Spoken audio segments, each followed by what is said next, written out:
எல்லாருக்கும் வணக்கங்க. இன்னைக்கு என்னோட தொழில் தாங்க பார்க்க போகிறேங்க. அப்பா காலத்து தொழிலுங்க இது. தறி நெஞ்சேன், அச்சு பொழிச்சேன், எல்லாம் செஞ்சுட்டு கடைசியாக வீட்லேயே செய்யணுங்கிறதுக்கோசரம் இந்த தொழில் நான் ரெடி பண்ணிக்கிட்டேன். இதுக்கு 2 ஆள் சப்போர்ட் இல்லாமல் செய்ய முடியாது. ஆனால் ஒரு காலகட்டத்தில் யாருமே வேலைக்கு வராத காரணத்தினால இது நம்ம ஒருத்தியே எப்படியாவது செய்யணும்னு மனசில் தோணுச்சு. அதனால இந்த ரோல் மிஷின் செட் பண்ணுறவர்கிட்ட நான் கேட்டேன், இதுக்கு என்னென்ன சொல்யூஷன்னு சொல்லி. அவரு ஒரு ஐடியா தந்தாரு. அதுதாங்க அந்த மோட்டர் ஃபிட் பண்ணி இந்த மாதிரி தாங்க கையில தான் சுற்றுவோங்க. ஒரு ஆள் உதறி இழுத்து பிடிச்சா இந்த கையில தாங்க இப்படி சுற்றணும். ஆனால் இப்போ அவரு செட் பண்ணி கொடுத்தது இது இதெல்லாம் ரெடி பண்ணி அவர் செட் பண்ணி கொடுத்துட்டு அந்த ஒயர் லென்த்தாக விட்டு நீ ஒருத்தியே ஏற்றிக்கலாமா அப்படின்னு சொல்லி அவங்க ரெடி பண்ணி கொடுத்துட்டு போனாங்க. இப்போ நான் ஒருத்தியே ஏற்றிக்கலாங்க. இந்த மாதிரி தாங்க இது செட் பண்ணேன்.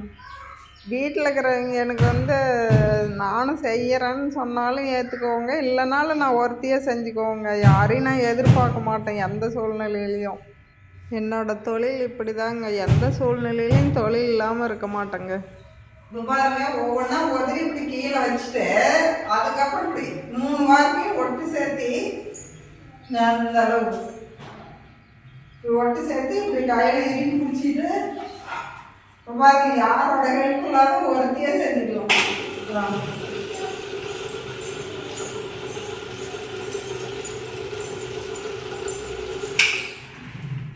இந்த மோட்ரு தாங்க ஃபிட் பண்ணது. பாருங்கள், இந்த மாதிரி ஃபிட் பண்ணதுனால தான் நான் ஒருத்தையே செய்கிற மாதிரி இருக்குது. இல்லைன்னா இன்னொருத்தர் கன்ஃபார்ம் இதுக்கு தேவைங்க. இந்த மாதிரி 2 கரப்பாக வரும்போது இன்னொருத்தர் இருந்தால் நமக்கு ரொம்ப உதவியாக இருக்குங்க. இந்த மாதிரி எங்கள் வீட்டுக்காரரு ஒரு சில நேரத்தில் வருவார், ஒரு சில நேரத்தில் வரமாட்டார். ஆனாலும் நான் தொழில் நிறுத்த மாட்டேங்க. ரொம்ப முடியாமல் சூழ்நிலை வந்துச்சுங்க. ஒரு கஷ்டம். அந்த கஷ்டத்தில் 5 வருஷம் நிறுத்திட்டு ஜெயில் வாழ்க்கை மாதிரி 4 செவத்துக்குள்ளே மட்டும்தாங்க நான் வாழ்ந்தேன்.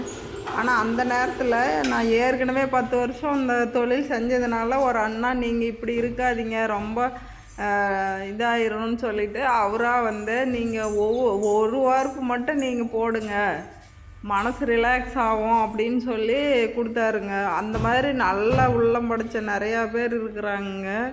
அந்த மாதிரி கஷ்டத்தில் இருக்கும்போது இன்னொரு டீச்சர் யாருன்னே தெரியாதுங்க. ஆனாலும் எங்கள் ஒரு சார், வக்கீல் சார் மூலயமா அவங்க எனக்கு ரொம்ப ரொம்ப நான் அந்த கஷ்டத்துலேருந்து வெளியே வர்றதுக்கு ரொம்ப ரொம்ப ஹெல்ப் பண்ணாங்க.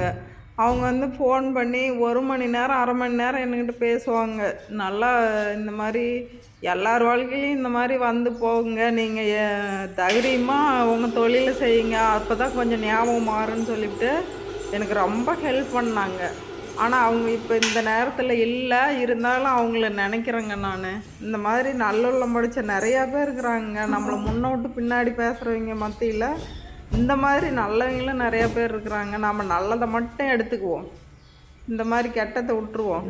அப்புறம் இந்த மாதிரி யூடியூப்பு அது இதுன்னெலாம் அப்போ எனக்கு தெரியாதுங்க. ஆனால் அதுக்கப்புறம் இந்த யூடியூப் நிறுவனத்துக்கெலாம் ரொம்ப ரொம்ப நன்றிங்க. ஏன்னா மனசு ஆறுதல் அடைகிறதுக்கு பல நல்ல விஷயங்கள்லாம் இதில் பார்க்கலாம், பிடிக்கலாம்.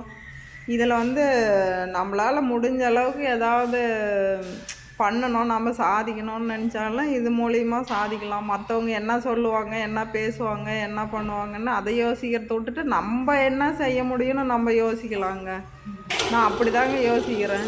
நிச்சயமாக யார் என்ன சொன்னாலும் சரி, என்ன பண்ணாலும் சரி, நம்ம என்ன செய்கிறோமோ அதை செஞ்சுக்கிட்டே இருக்கலாங்க. நல்லதே நடக்கும், நல்லதே நடக்கும்னு நம்பலாங்க.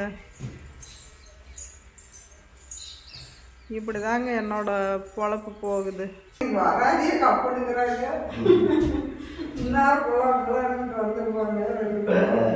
ஸ்வீட் இன்வாய்ஸ்லாம் கொடுத்தா அவனால சாப்பிட்டு உக்காந்துட்டாங்க. அப்பயே என்ன பண்றா, வாட்ச காண மாட்டேன் இருந்தது, வாட்ச காண மாட்டேட்டா, காண மாட்டேன்னு பாருங்க. ஏற்றி ரெடி பண்ணி இந்த அளவுக்கு பிரித்து போட்டாச்சு. 50 இலையாக பிரித்து போட்டு இப்போ 2 நாள் அவங்க அதை வார்ப்பு சுற்றி கழட்டுறதுக்கு. ஓகேங்க, அடுத்த வீடியோவில் பார்க்கலாங்க.